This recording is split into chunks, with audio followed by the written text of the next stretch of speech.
है, मैंने यहाँ पे भी किसी को सैलरी नहीं दी है। और तुम तीनों को स्पेशल तो हो नहीं जो मैं तुम्हारी सैलरी रोकूंगा। यहाँ पे बहुत सारे एम्प्लॉई ऐसे हैं जिनकी 2 महीने की सैलरी नहीं आई है, और उसका रीज़न है कि कंपनी थोड़ा लॉस में चल रही है। और जब सबकी सैलरी आनी होगी तो तुम तीनों की भी आ जाएगी, समझे? सर दरअसल बात यह है कि मुझे अपने कॉलेज की फ़ीस जमा करनी है। सर मुझे भी 2 महीने से सैलरी नहीं मिली है। मेरी बहन को मुझे स्कूटी दिलानी है। सर दरअसल बात क्या है ना, मेरी मम्मी की तबीयत बहुत ज़्यादा ख़राब है और मैं 2 महीने से क्या उनकी दवाई भी नहीं ला पा रहा हूँ क्योंकि सैलरी नहीं मिली है ना। अबे तेरे कॉलेज की एडमिशन की फीस भरनी है तो क्या मैंने ठेका ले रखा है? तू खुद से नहीं कर सकता? और हाँ, तू क्या कह रहा है कि बहन के लिए स्कूटी लेनी है? क्या मैं लेके खरीदूं क्या? मैं छोड़ने जाऊं क्या? और भाई साहब आप क्या कह रहे थे? आपकी माँ की तबीयत खराब हो रखी है, मेरी वजह से खराब है क्या? मैं जिम्मेदार हूं क्या तुम्हारी माँ की तबीयत खराब का? तुम खुद से दवाई नहीं ले सकते? दिमाग खराब कर रहे हैं यहाँ पे तीनों के तीनों।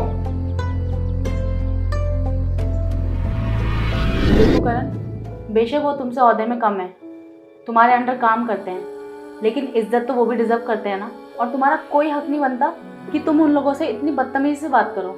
और तुमने उनकी 2 महीने सैलरी तक नहीं दी। मुझे बहुत अच्छे से पता है कि तुम्हारा कंपनी में कोई लॉस नहीं चल रहा है। तुमने उन लोगों के साथ जो भी किया है वो जानबूझ के किया है। और अगर सच में तुम्हारे हालात इतने ही ख़राब थे तो तुमने मुझे शॉपिंग के लिए पैसे क्यों दिए? मुझे शॉपिंग के लिए पैसे ना दे के उनकी सैलरी दे देते। और तुम्हें पता है करण, वो लोग बेचारे कितने मजबूर हैं। किसी को अपनी माँ के लिए दवाई लेनी है, किसी को अपनी बहन को स्कूटी दिलानी है, और किसी को अपने कॉलेज की फ़ीस भरनी है। और तुम एक बार तो उनकी मजबूरी समझने की कोशिश करते, लेकिन नहीं, तुमने उनसे सीधा सीधा बदतमीजी की। और देखो करण, तुम्हें तो पता ही है उन बेचारों की सैलरी है ही कितनी, और इसी सारी सैलरी में वो अपने खर्चे एडजस्ट करते हैं। साधना, तुम सही कह रही हो।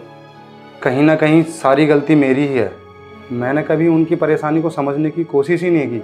वो हमारी कंपनी में इतना वफादारी से काम करते हैं और मैंने उनके साथ इतनी बदतमीजी से बात करी। सारी गलती मेरी है। साधना, मुझे माफ़ कर दो। माफ़ी मांगने की कोई ज़रूरत नहीं है। बस मैं तुमसे इतना चाहती हूँ, जो तुमने आज किया है वो लाइफ में आगे कभी ना करो। साधना, मुझे माफ़ कर दो। आज के बाद मैं ऐसी गलती कभी नहीं करूँगा और अपने एम्प्लॉयज़ की सैलरी टाइम पे दूंगा। बहुत अच्छी बात है, जाके तुम फ्रेश हो जाओ, मैं तुम्हारे लिए खाना लगाती हूँ। ठीक है साधना।